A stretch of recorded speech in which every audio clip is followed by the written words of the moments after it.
দেখবেন পুরুষোত্তম মাসে প্রত্যেকদিন, যেমন দামোদর মাসে প্রত্যেকদিন সন্ধ্যেবেলায় একটা করে শিক্ষা শ্লোক করা হয়, পুরুষোত্তম মাসেও একটা শ্লোক পাঠ করা হয়। কি কি না, ব্রজে প্রসিদ্ধং নবনীত চৌরং চৌরাগ্রগণ্যং পুরুষং নমামি।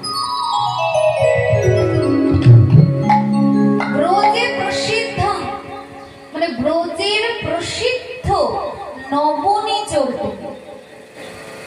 ননীচোর, ননীচোরা একেবারে প্রসিদ্ধ। প্রসিদ্ধ মানে যাকে সকলে চেনে, তিনি হচ্ছেন প্রসিদ্ধ। তো শ্রীধর গোস্বামী পাদ কি বললেন?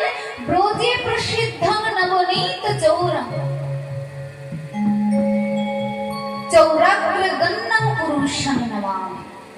হে চোর পুরুষ, তুমি চোরদের মধ্যে অগ্রগণ্য, একেবারে প্রথমে তোমায় গণনা করা হয়, তাই সেই চোর পুরুষকে আমি নমস্কার করছি। রসিক ভক্ত বলে, কেউ কি চোরকে প্রণাম করে গো? চোরকে কেউ প্রণাম করবে? শ্রীধর গোস্বামী পদ বললেন করবে। কেন করবে না, দেখুন দ্বিতীয় লাইনে শ্লোকে বলে দিয়েছে। কেন না, তিনি অনেক জন্মার্জিত পাপ চৌরা, অনেক অনেক জন্মের অর্জন করা পাপকে তিনি চুরি করেন। এখন আমরা এই যে করি হত জীব, সারা জীবনে কত পাপ করে চলেছি, জেনে করছি না জেনে করছি।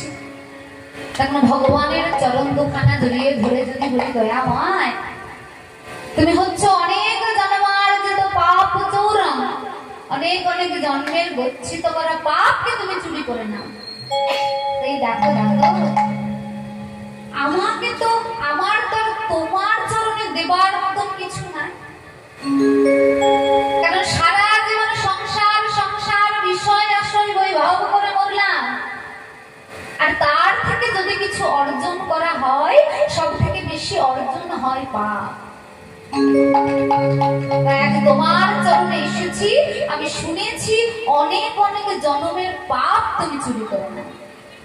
তাই এই জন্মে নয়, আমি অনেক অনেক জন্ম ধরে যত যত পাপ করে রেখেছি, সব এই দেখো আমার হৃদয়ে গচ্ছিত করে রেখেছি। তুমি চোর, আগামী আমার এই হৃদয় দরজাটা খুলে দিলাম, এই দরজা দিয়ে তুমি আমার হৃদয়ে প্রবেশ করো আর সমস্ত পাপ আমার হরণ করো।